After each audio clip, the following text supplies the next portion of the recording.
Ladies and gentlemen, the whole lecture will be available on a cassette tape, and it could be available at the Islamic Center of Tucson, address 1627 East 1st Street, Tucson, Arizona 85719, and the telephone number there is 325-8992. Repeat, the address is 1627 East 1st Street, Tucson, Arizona, and the zip code is 85719. And not only this lecture is available there, you could request several lectures of Mr. Deedat and some other scholars also if you want to broaden your background about this.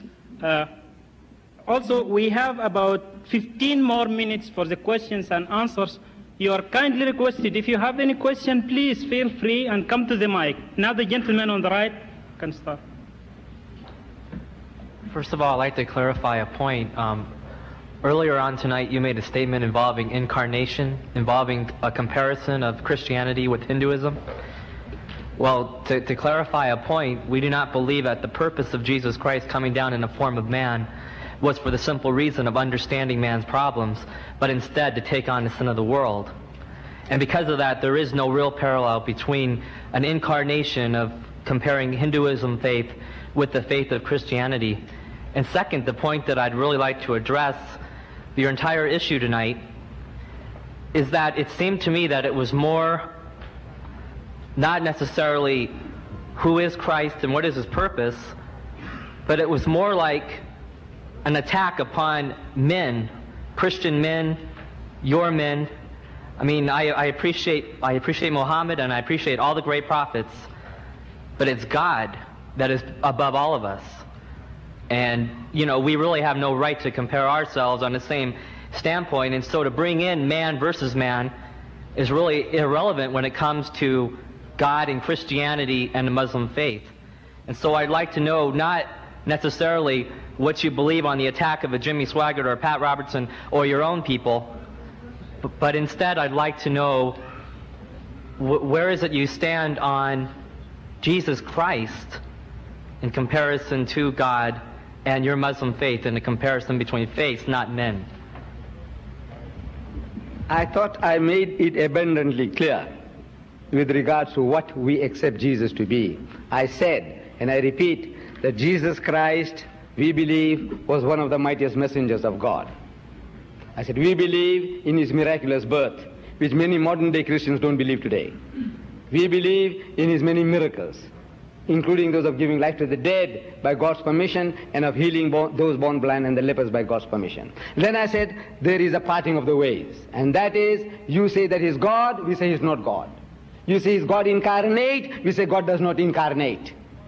Is that an attack? Or is this putting forth to you our position, say, look, this is our position, instead of hypocritically telling you, you know, he performed many miracles, and what he did, and he spoke as a child, and all that, and says, now I scratch your back, and you scratch my back. Was that what I was trying to do? I said, look, we accept all these things, we are going together, here is the parting of the ways. We say he's not God, and he's not God incarnate, because God does not incarnate. And he's not the begotten Son of God, because begetting is an animal act. It belongs to the lower animal functions of sex, and we are not to attribute such a quality to God. Now this is the Muslim stand. If that goes against your grain, against your belief, now you have every right to ask, Mr. Deedat, you see Jesus is God. So what makes him God is that he had no father. So every person must have a father. So I have to agree, yes. So Jesus must also have a father. So if you can't show a father, who is his father? I said, no.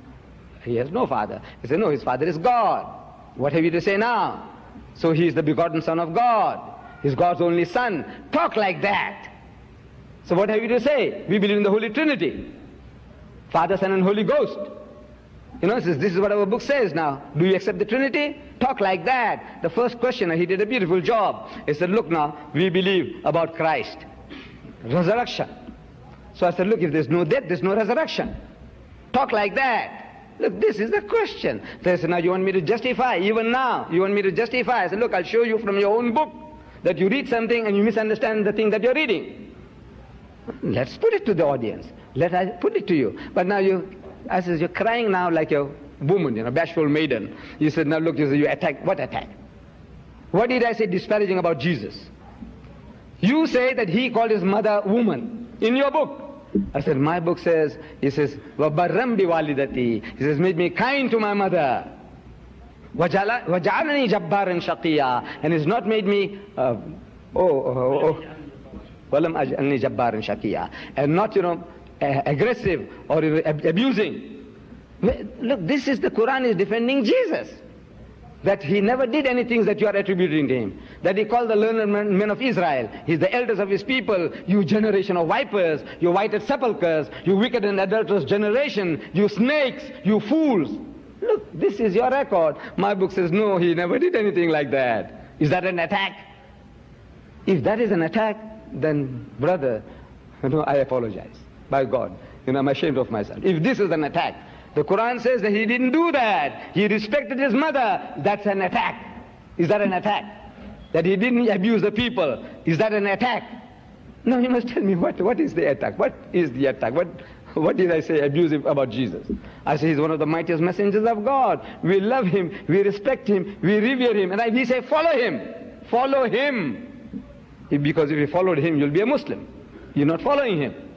However, the opportunity to the questioners, please, go ahead.